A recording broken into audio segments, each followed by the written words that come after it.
Sometimes it feels like the sun will never rise, like the birds will never sing again.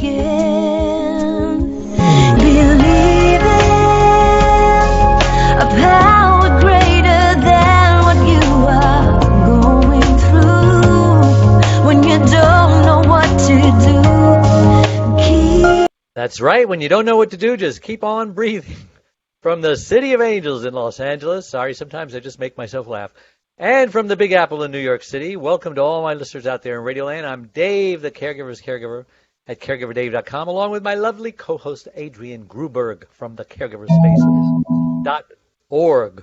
Sound effects. Anyway, we're coming to you live and on demand 24/7 on numerous syndicated radio and podcast networks on 26 global audio and video platforms, including iHeartRadio and iTunes and YouTube, Spreaker, SoundCloud, Vimeo, Stitcher Radio, and all the rest. In fact, we're proud to be voted #1 caregiver podcast of the top 50 on Player FM, and #2 caregiver podcast on FeedSpot out of the top 60, and #2 caregiver podcast on caringvillage.com.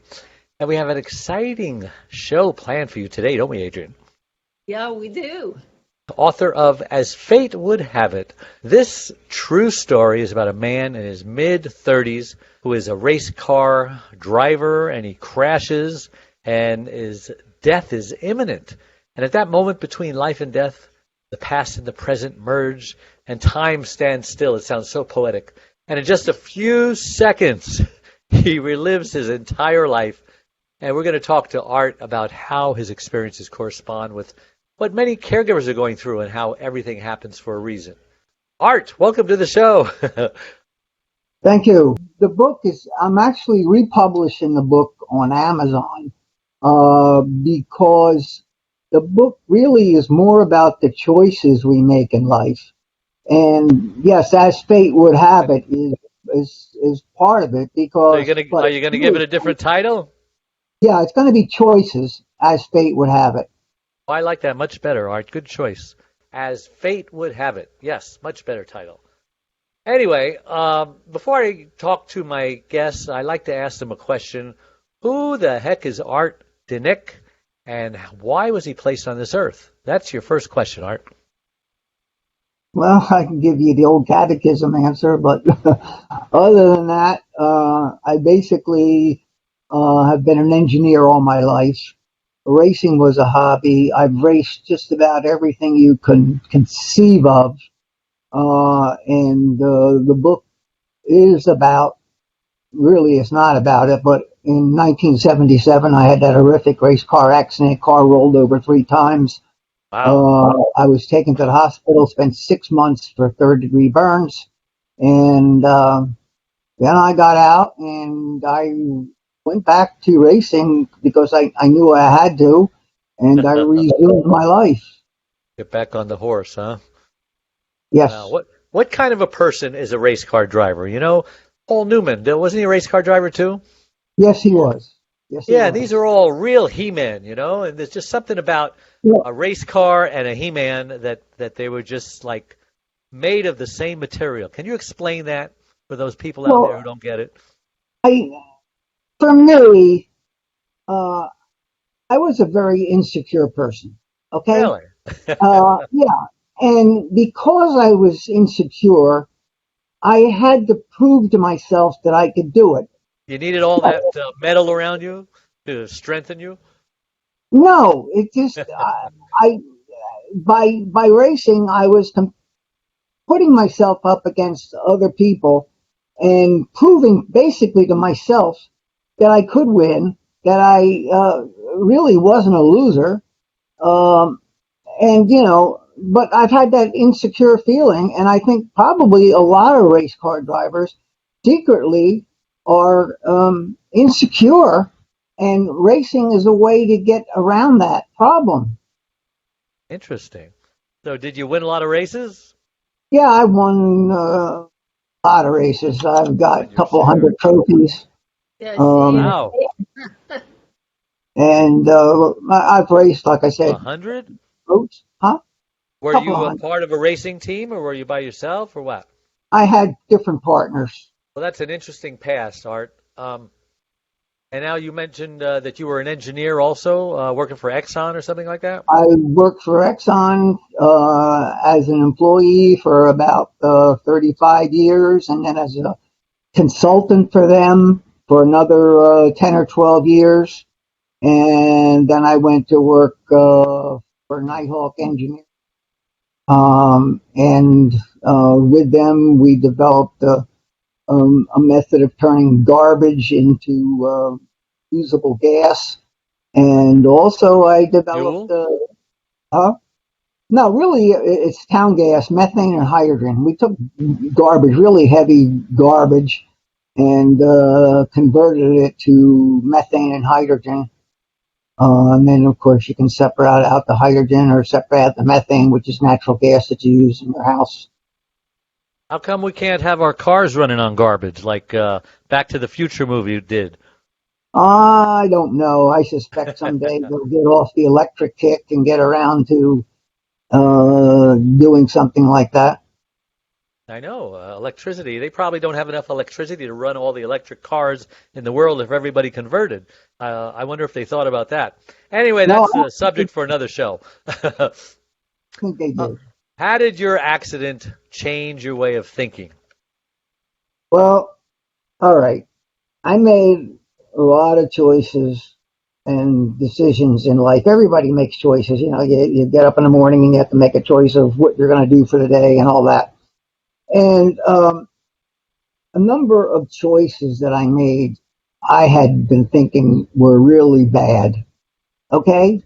And I just didn't see everything. But when I relived my entire life in a couple of brief seconds, I saw how everything fit together like the pieces of a puzzle.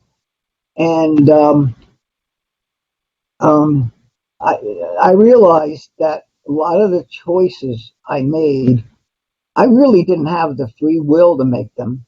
And they were made basically, we say by fate, but really I meant by fate is the supreme being said, okay, look, this is real. This is kind of really a choice you got to make, because if you make this choice, you'll get to the goal that, you're ultimately supposed to do. And the bad choices were really just a step in the overall process of getting someplace, for one thing. And honestly, when I was a young engineer and I had just started to work for Exxon, we were living in an apartment, and my wife left me with my 1-year-old kid and took off to go to California. I got a lawyer to get her back, and I really led like a kind of lonely life for a year or so, and I met a girl that was really a wonderful woman. But then it kept bothering me that, being a Catholic, oh, you can't get remarried, you can't get divorced. But for that sake, I went back with her, and a couple of years later, along came my son Mike, who was really the joy of my life. And if I hadn't gone back with her, I never would have had the son that I really was closest to. Yeah, fate and choices. They go together, don't they? Yes. Yeah, a lot of caregivers, same thing. People become caregivers not by choice usually, but by fate. Something happens, loved one has an accident or gets sick, and boom, they're a caregiver. Now, all of a sudden, they've got a lot of choices. Well, what should I do? I can't tell you how many people, when I went to my stroke support group, that my wife had a stroke, they were all alone because they said that their spouse just left them, filed divorce papers while they were still in the hospital. And so that was a choice, and they're probably living with guilt or whatever. There's consequences to choices, aren't there? Yes, there are. I'll just second what I came home from work one day, and the apartment was empty and there was a note on the table, so long sucker. I mean, it was, a catastrophe for me. But, it did work out in the end. I made the right choices. I mean, eventually we got divorced, and I ended up marrying a woman, and we've been married for 38 years happily. The other thing Choice, huh? yeah, you talk about your caregivers and problems. They should never dwell on, their past mistakes and really just move on. And really what I say is don't ever let anybody tell you, no, you can't do something. Okay? I've been told no, you couldn't do something many, many times in my life. And I didn't listen. I went on and did it anyway. And that worked out for you, huh? Yes, yes. And, it's just something in yourself that just You, makes you do it. You just don't want to dwell on the past, and you don't want somebody to tell you, no, you can't do it. And I can't give you an example. When I was in high school, I was basically number one in my class, and I had determined that I wanted to study engineering. Okay, uh, and the New Jersey Department of Labor came in, and they were using our high school class as a test, um, test model, and they gave us 2 days worth of testing. Okay, and we were putting square pegs in square holes, round pegs in round holes, picking out a pair of pliers, and it was just an extensive 2 days of testing. And then a month later, they came back and they set up all these offices, and everybody in my high school class, which is about 150, all waiting to go in to see the guy that's going to tell them what they're supposed to do in life. And I went in there, and he put this paper out, and he said, what are you going to do? And I said, I'm going to be an engineer. I'm going to go to college and study engineering. He says, oh, no. He says, you don't have the ability. He says, look, we're looking at our tests, and they're pretty accurate as far as we know. And really should be a plumber or a seamstress, but you're not going to make it in engineering. I said, well, I'm not number one in my class. He says, I don't care. He says, these tests show that you can't be an engineer. Well, I graduated number one in my class for engineering at college. And then, like I said, I've gone on and been a real success in the engineering world. what a scary thought that there are people in our school system giving students advice like that. That's not the first time I've heard a story like that. Right, Adrian? I was told what not to do because women weren't supposed to do what I wanted to do. And what did you want to do? I wanted to be an architect. Should have tried. What worst thing that can happen to people is they got a goal and they try it and they fail. But that's not a big deal. You can go on after that and keep trying something else until you're a success. Don't because you have a failure. Don't sit on your butt and say, "Oh my God, my life is ruined. I'm a failure." Move on. Don't be afraid to try anything. I mean, I don't know how many times working for Exxon, I've traveled. I spent about 30-40% of my life traveling around the world for them and solving problems. And I'd go into a plant and I'd look at the data, and I'd quickly analyze it, and in a couple of hours, and then tell the manager of the plant what he'd have to do, and then they would call up where I was working at it and tell them. And every time they would say, you're too rash, you're making the decision too quick, you've got to stay on another couple of months and study it. And if you're wrong, you can look for another job when you come back. Okay? And I don't know how many times I was told, you can look for another job when you come back if you're not right. But it never stopped me from making those decisions. So I was going to say, Art, a lot of caregivers deal with guilt. I could have done that. I should have done that. The coulda, woulda, shouldas. And, they feel guilty that maybe my life would be different. I think of Marlon Brando on the waterfront. I could have been a contender, but he took a dive for the mob and it just ruined his world. Now he's on the docks. How do you deal with guilt? Let's say you made some choices, bad choices, and you're suffering the consequences of it, and there doesn't seem like there's any way out. If you're a caregiver, now you're trapped with your loved one. You don't know if they're ever going to get better, and you've given up your career, you've given up your life, and you're miserable, and you're starting to get resentful and bitter and feeling guilty that you're resentful. And what's the hope for somebody like that, Art? Well, there always is a way out. And like I said before, The problem they're having is they're dwelling on guilt or something that happened in the past or has just happened, and they think that's the end of the world. But move on, because it's just part of the overall plan for you. You don't know what it is. You don't know this is one piece of a puzzle that's going to fit together.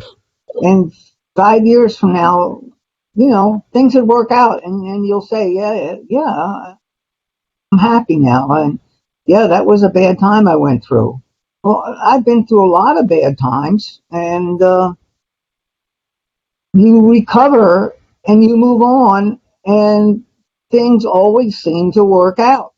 I'm not saying they work out for everybody, but I think they don't work out when people give up and don't move on. They just sit there and dwell about how bad things are. I mean, Yeah. You go through grief for a while. I did when my father died, and he was only 64 years old, and I was living in Aruba, and I had to fly back from Aruba to see him because he was suffering with cancer. And it just made me feel awful for, the morning he died, I just sat down and cried. But, you move on. You move on. I think it's all about resilience. Yeah. Resilience. Yeah. Yes. And, the people, they all got some resilience, and they've all got the ability to move on. And if they don't move on, it's their own fault, because there's always something in the future. Now, I mean, that's my outlook. Always something good is going to happen. What doesn't kill you makes you stronger, right? Right.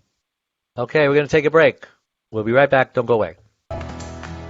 Dave Nassani, the Caregiver's Caregiver, has just released his 6th book entitled It's My Life Too, Thrive to Stay Alive as a Caregiver. It was specifically written for caregivers who know they should be putting their needs first, but just don't know how. Dave is the sole caregiver to his wife, Charlene, since 1996. He knows firsthand what caregivers are going through, because he is one. He now speaks all across the country, offering caregivers his amazing caregiver support package.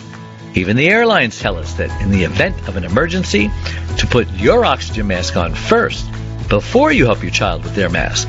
They know that those who don't heed their advice often black out, thus becoming unable to help either themselves or their child. And caregivers are exactly the same way.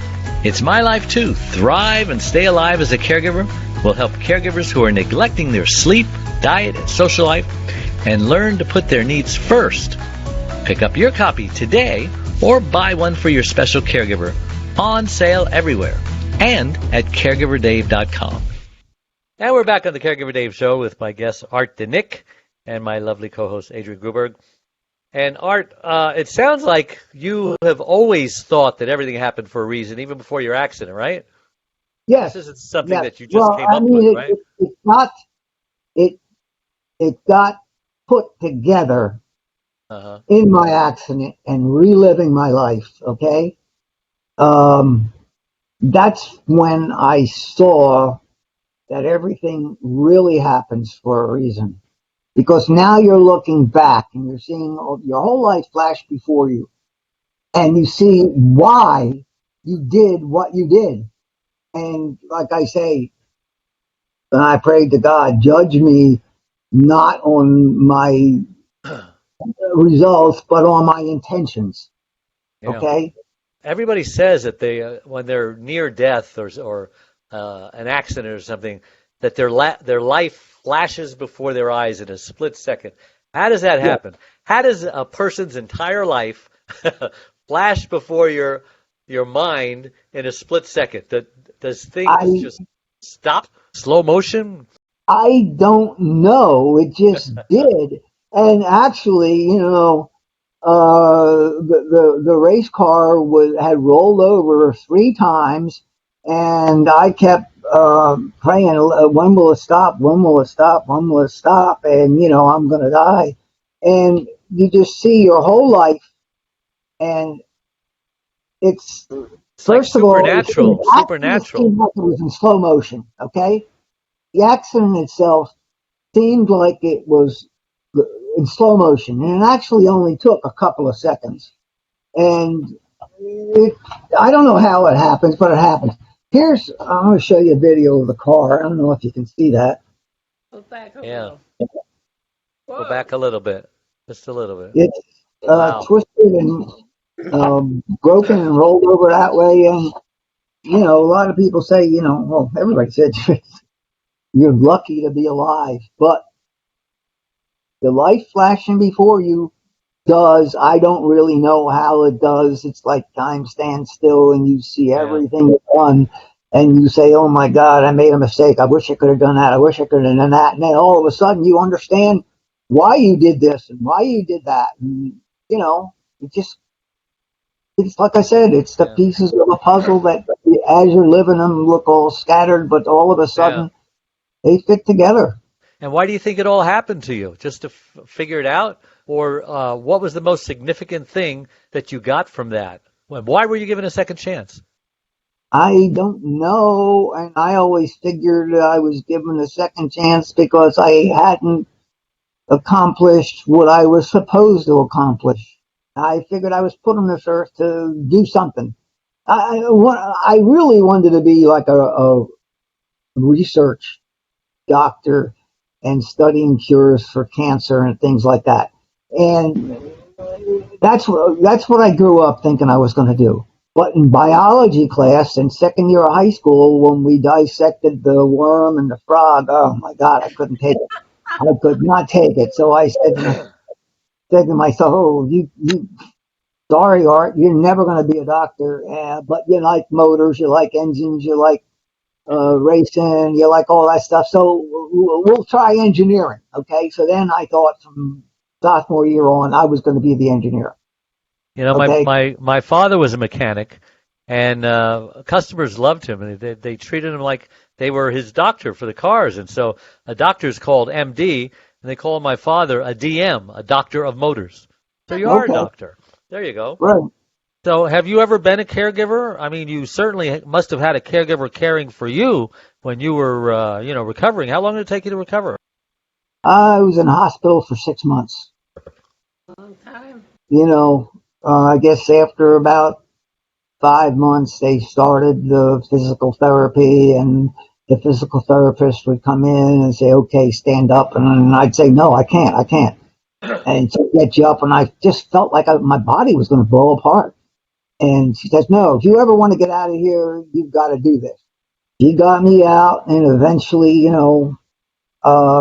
they started having me walk around the halls of the hospital till I was well enough to get out. And then, of course, I had to go back every couple of weeks, and they dumped me in a pool and do this and that and the other. But I say the physical therapist probably did miracles for me. And How many bones in your body did you break? yeah, I only broke a couple in my arm, but it was mostly the burns. It was the third-degree burns, and Because they you're had to do strapped in pretty skin good graft.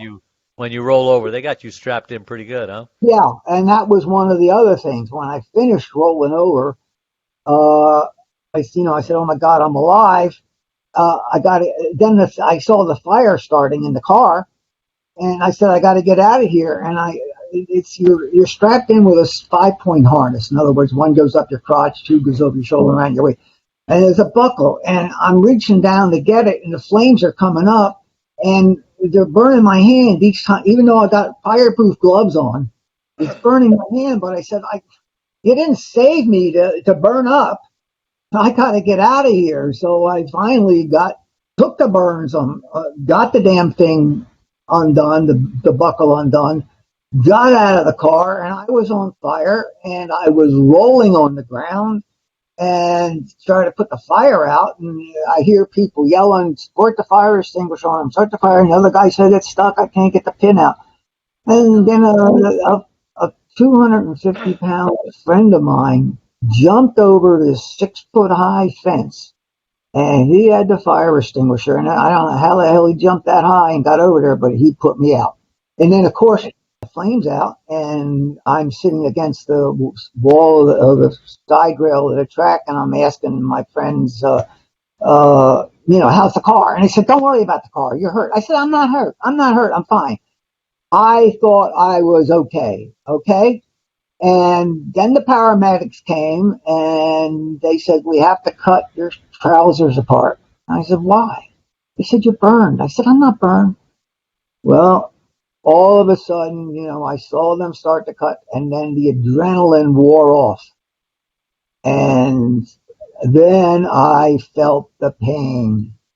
But for, I would say, a couple of minutes, probably so hyped up on adrenaline, you don't feel the pain. And I think that's why people say, they shot somebody, but the guy's still coming at them. It's something in your body that makes you go on and you don't feel the pain instantly. Nature's painkiller drug, yeah. Wish we could put that in a bottle. Right. Your caregiver, when you got home, who was caring for you? And actually, my ex-wife. Did you have people visiting you in the hospital every day? Oh yeah. And even when they had my wife, ex-wife, whatever she was at the time, because I had my 2 kids with me at the races. She saw me in this hospital, and it was kind of I don't know, not probably really good hospital. And she says, you got to get to a burn center. So she arranged for an ambulance to take me to St. Barnabas Burn Center. And then, I'm digressing, but I got a very bad, they put me in a tub and it got a very bad staph infection. I was in intensive care for a week.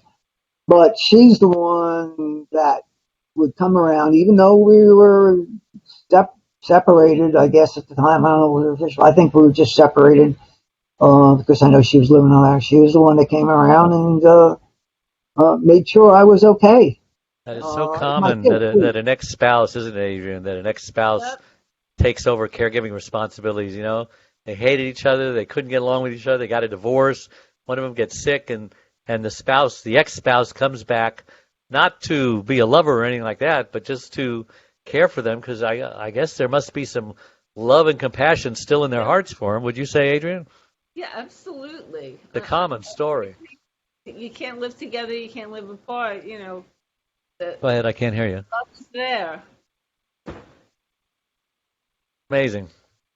Well, listen, Art, we're coming up on the deadline. Is there anything else you want to share with caregivers to help them, get over their stress, their burnout, their guilt, their, worrying about the past, fretting over the past? What's your last bit of advice for caregivers that they can get from you, because you went through all the pain and the experience, and so that they don't have to? Just think about, this is just one part of your life, and you got to move on. And there's probably a lot of good things in the future if you move on and find them and try to find them. Don't dwell on your bad decisions, your pain, everything that's happened in the past. You have to put it in the back of your mind and move on. Okay? Good advice. Thank you so much for sharing your story, for coming on the show. And if we want to get a hold of you for any reason, or invite you to speak somewhere, or to buy your book is on Amazon. What's the name of it again? It's on Amazon, and it's currently called As Fate Would Have It, but in a week or so they're trying to pull it off and change the name, and I changed a couple of paragraphs in it and did a different intro, and they're going to change the name to Choices As Fate Would Have It. You cut out. Say it again. It's going to be Choices As Fate Would Have It. Choices As Fate Would Have It. Choices As Fate Would Have It. And they gave me a website, which is artdinick.com. It's ARTDINICK.com. And you've got my email. If somebody wants to email me with a question or call me, I'm glad to talk to them. And they can contact you on your website, too. You've got a contact page, ArtDinick. That's ARTDINICK.com. Check it out, everybody. And thank you so much, everybody, for tuning in. We appreciate you coming in, and bye-bye. All right. Sometimes it feels like the sun will never rise, like the birds will never sing.